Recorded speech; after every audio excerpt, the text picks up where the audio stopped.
brought to you by V-Guard. જોડે રાજકોટમાં રૂપાલા જીતશે તો અમે ધરણા કરીશું। રૂપાલા કોઈ પણ કાળે ચૂંટણી જીતી શકે તેમ છે જ નહીં।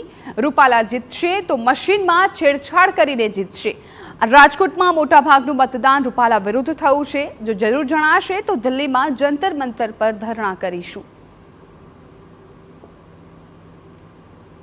તારીખ પછી રૂપાલા સાહેબ જો જીતી જાય છે તો અમારા લોકોનું ત્યાં જ રાજકોટ મુકામે જ અમે ધરણા પ્રદર્શન કરશું, કારણ કે રૂપાલા સાહેબ જીતે એવી તો કોઈ સ્થિતિ છે જ નહીં।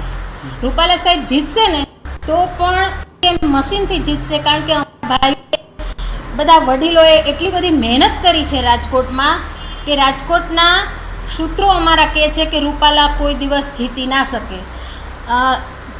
સંપૂર્ણ મતદાન થોડા પર્સન્ટેજ ને બાદ કરતા સંપૂર્ણ મતદાન છે રૂપાલા સાહેબ વિરુદ્ધ થયું છે।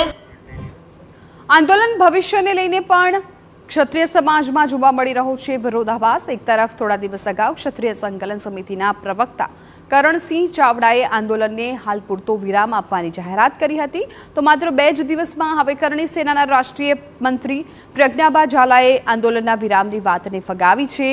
પ્રજ્ઞાબાનો સીધો આરોપ છે કે આંદોલનને વિરામ આપવાનો કોઈને અધિકાર નથી। જ્યાં સુધી રૂપાલા ઘરે ન બેસી જાય ત્યાં સુધી આંદોલન ચાલશે।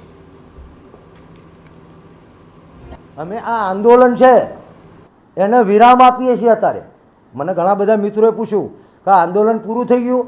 ના, જેમ કોઈ કથા હોય, ભાગવત કથા હોય અને પછી કથાકારે એમ કે 7 દિવસ પછી કે આજે કથાને વિરામ આપીએ છીએ, એમ આ આંદોલનને અમે અત્યારે વિરામ આપીએ છીએ।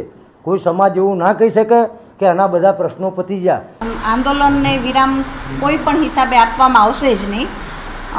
હવે 1-2 જણા છે કે છે કે ભાઈ વિરામ આપવામાં આવ્યો છે કે ભાઈ અમે રૂપાલાને માફી આપી દીધી છે, તો રૂપાલાને માફી આપવા માટે કોઈ એક જણું નથી। સમાજ આખો જે છે એ આખોને સમાજ નિર્ણય કરશે ને અત્યારે સમાજ આખો આંદોલન કરી રહ્યું છે, તો એક જણ કોણ છે જે માફી આપવા અને એને હક શું છે માફી આપવાનો?